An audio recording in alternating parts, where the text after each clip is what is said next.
В описании вы всегда можете найти мою ссылку для доната у официального партнера игры магазина BuffBuff. И здесь действительно самые низкие цены. Это не реклама, это просто факт. Задонатив через мою ссылку, вы поддерживаете канал. Я вам за это премного благодарен. Всем здравствуйте, мы находимся на глобальном сервере, 18-й день сезона. А это значит, что третий этап, последний, заключительный скоростных прохождений, у нас подходит уже к концу через пару дней. Поэтому давайте посмотрим мои команды. Я уже все подземелья отбил. Сделал, может быть, это не лучше всех. Команды, может быть, не самые лучшие. Но меня это устраивает. И вам советую тут сильно особо не напрягаться. Итак, давайте начнем с пожирателя душ Груэнтиуса. Это у нас одна из самых сложных дисциплин. И в том числе самая сложная поддисциплина — это у нас не легендарная. Я их сегодня уже отбил. И только вот эта вот команда меня сдерживала, чтобы сделать видео позавчера. Потому что, да, сложно было. Я сегодня провозился довольно-таки много, но я закрыл 12-ю сложность. Обращу внимание, 12-я сложность. Не мучайтесь, переключайте на 11-ю либо 10-ю, и все будет замечательно. Потому что здесь у нас очень часто не срабатывает либо ослабление, либо снятие бафов, либо разлом. То есть мы не успеваем, из этого урона не хватает, либо умирает кто-то, либо на ворише проходит оглушение. То есть, да, не мучайте себя, как вот, допустим, я не знаю, зачем я это сегодня сделал, но я это сделал. Давайте смотреть команду. Вориш у нас здесь с сопротивлением. Он принимает на себя удар Груэнтиуса, который делает проверку на сопротивление. Поэтому ему побольше защиты, очков здоровья, но и также нужна точность и сопротивление. Также он у нас здесь в сете кукольника. Ну и, соответственно, мифик и разлом. Изольда у нас здесь из стихии огня, поэтому ей нужно ускорение. И желудь я поставил именно ей, тем более, что она в нужный момент будет накладывать штраф к атаке.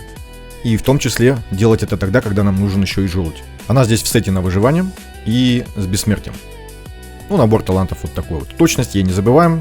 Обязательно нужно, чтобы штраф к атаке проходил. Адольфусу я прокачал все таланты. Насколько я помню, они здесь не обязательны.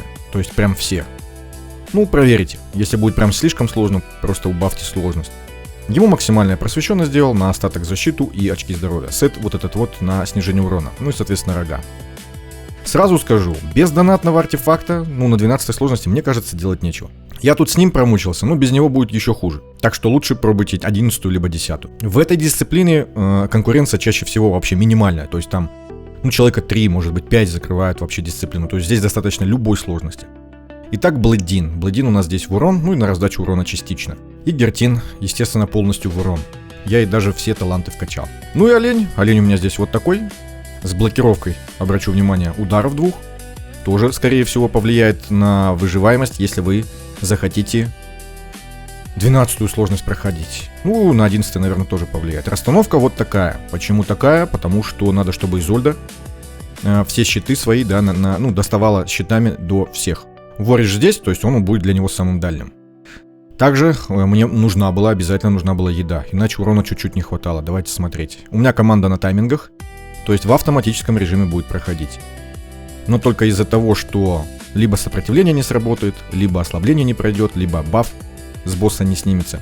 Только из-за этого приходилось много-много-много раз переигрывать. Но зато в автоматическом режиме уже легче. Здесь ничего сложного, просто Вориш накладывает здесь разлом и запрет усилений. И, собственно, все. Изольда здесь абсолютно навык свой использует где-то вот здесь вот. То есть она накладывает защиту от желудя, от артефакта, и, соответственно, штраф к атаке тоже. Без оленя тоже. Я видел в Китае человек прошел с големом. Как он выжил, я понятия не имею. Я с големом, причем у него блокировок удара не было. Я только с оленем смог. Кое-как. Потратил пару часов. Я уже весь бой показываю, да. Это был у меня самый удачный бой. Никто не умер. Все замечательно. Феникс. Давайте посмотрим Феникса. Здесь я тоже закрыл, но я не стал выделываться. 11-я сложность. Можно пройти 12-ю, но это будет сложно, очень сложно. И смысла тоже никакого не вижу. Закрывайте 11-ю, и все будет замечательно. Здесь у нас вариант с прошлого скоростного прохождения, с прошлого этапа. Блэддин на разломе с кукольником. Гертин с цветочком. Цветочек не обязательно, можно также колокол ставить, все будет отлично. И Кэтрин с желудем. Кэтрин здесь обязательно. Надя с колоколом, кстати, можно было поменять. Вот куда я его делал. Я его Наде отдал. И Фрубат. Так как здесь связь стихий у нас разрыв, у нас просто нету ни одного героя поддержки, который был бы с льда либо огня, который подходил бы для этого босса. То есть здесь просто выбора нету. Мы обязаны, мы вынуждены разрывать связь стихий. И здесь я поставил Джина. Я пробовал 12-ю сложность, они просто умирают. Такая вот расстановка, это чтобы Кэтрин попадала по всем и давала иммунитет. Хотя все равно иногда промахивается. Ну, здесь, собственно, показывать нечего. Команда тоже на авто играет. То есть Фурбат и Кэтрин, они вот здесь вот используют свои навыки, чтобы и штраф атаки наложить, и чтобы иммунитет наложить, и, соответственно, щиты. Ну и чтобы желудь сработал.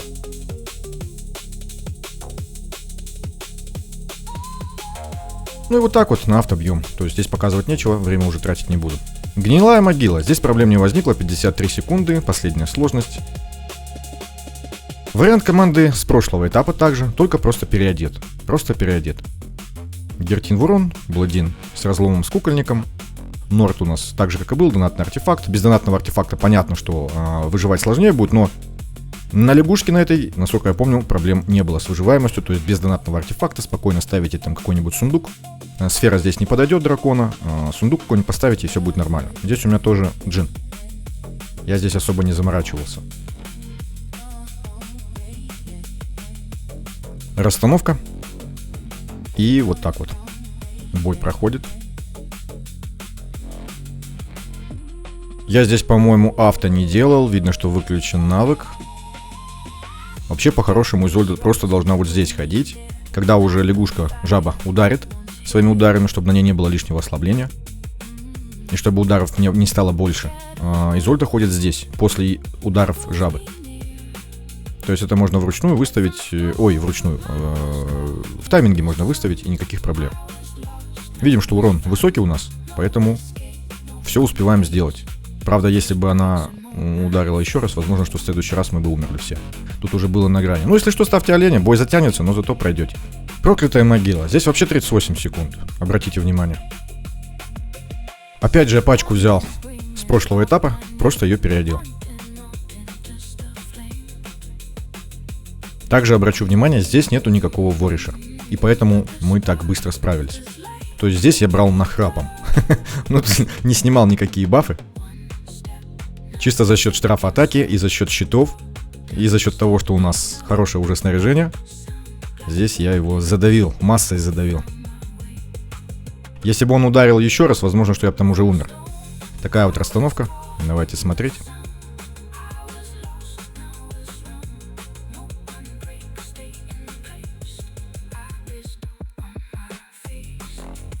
Здесь все на авто, кроме Гертин. Я зачем-то подождал, да, пока разлом наложится. Ну, может быть, надо. Тоже, кстати, можно на тайминге выставить. Видим, что с бафами босс бьет очень больно, но за счет снижения еще урона в том числе от Изольды и щитов двойных мы здесь выживаем. Кое-как. На грани. Опять же, донатный артефакт, не забывайте, да? То есть такой трюк без него, скорее всего, бы не прошел. Вот именно этой сопли, которая у меня там оставалась, ее бы и не хватило. Ядовитая могила, гарпия. Здесь вообще никаких проблем, 32 секунды. Тоже пока что я первый закрыл. Здесь у меня такое время получилось за счет казни Уравы. Он у нас был свободен под артефакт, я не знал, что ему поставить, так как у нас разлом кидает вориш. Я думал, то ли увеличить урон, но увеличивать урон бесполезно, потому что в одну цель Ведимир бьет довольно-таки слабо, да?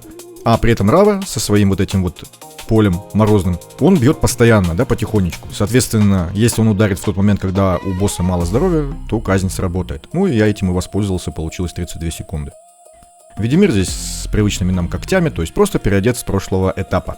Здесь все, в принципе, переодеты с прошлого этапа. Хорус и Изольда. Тут причем живучести с запасом. У меня здесь код. Ну код в принципе логично. Причем вот с этим талантом обращу внимание на 6% атаки. Здесь он работает. Такая вот расстановочка. Давайте посмотрим, как я их сейчас ударю. Хлопчик. Хлопчик. Видим, что вориш снял усиление с гарпии на снижение урона. То есть мы выкручиваем бои, он не всегда снимает, обращайте внимание. После того, как разлом накладывает, ходит Ведимир. Тут тоже можно на авто настроить, но я вручную бил, потому что это произошло довольно-таки быстро, то есть проблем не возникло. Мне дольше было тайминги настраивать, чем вручную вот так вот сразу отбить. И видим, да, что у него здоровья у босса оставалось довольно-таки много, но менее 10%. И сработала казнь, просто сработала казнь, получилось 32 секунды. Ой, давайте пока на этом закончим, то есть будет отдельное видео с нелегендарными, и уже потом пройдусь по всем остальным, иначе оно будет на, наверное, минут 40 или 30. Так что на этом все, всем спасибо и всем до скорых встреч.